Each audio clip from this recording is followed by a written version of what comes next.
அவருக்கு எந்த நீதிமன்ற பணிகளும் ஒதுக்கப்படாது, அவர் அலகாபாத் உயர்நீதிமன்றத்துக்கு மாற்றப்படுகிறார் அப்படின்னு முதல்ல ஒரு செய்தி வந்தது.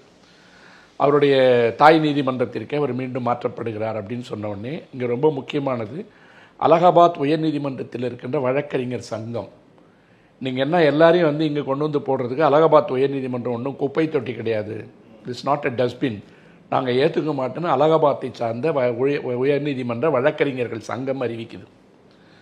அதுக்கு பின்னாடி இந்த நடவடிக்கை 2-3 நாட்களாக நிறுத்தி வைக்கப்பட்டது. நிறுத்தி வைக்கப்பட்டதுக்கு பின்னாடி தான் மற்ற விஷயங்கள்லாம் பூதாகாரமாக வேறு மாதிரி வருது. என்னன்னு கேட்டிங்கன்னா, சம்பவம் நடந்த மறுநாளே டெல்லியை சார்ந்த தீயணைப்புத்துறையினுடைய அந்த துறை தலைவர்கள் இருப்பாருங்க, அந்த வீட்டில் பணம் எதுவும் கண்டுபிடிக்கப்படவில்லை, எதுவும் கைப்பற்றப்படவில்லைன்னு ஒரு அறிக்கை விடுறார்.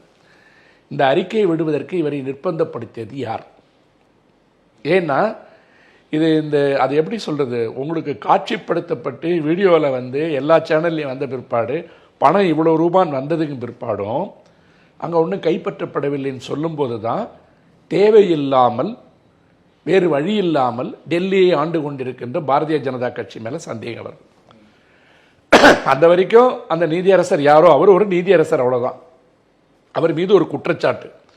அப்போ அவரை காப்பாற்ற முயற்சிப்பதன் நோக்கம் என்னன்னு ஒன்று வந்துருச்சு. இன்னைக்கு நீங்கள் எவ்வளோ மறைக்க முடியுமா? அவரும் ஒரு அறிக்கை வெளியிட்டிருக்கிறார். வேற யார் நீங்கள் சொல்கிறது அந்த நீதிபதி அறிக்கை விட்டுருக்காரு, அது அவர் அந்த ஸ்டாண்டு தானே எடுத்தாகணும். அவர் வேறு என்ன சொல்லுவார்?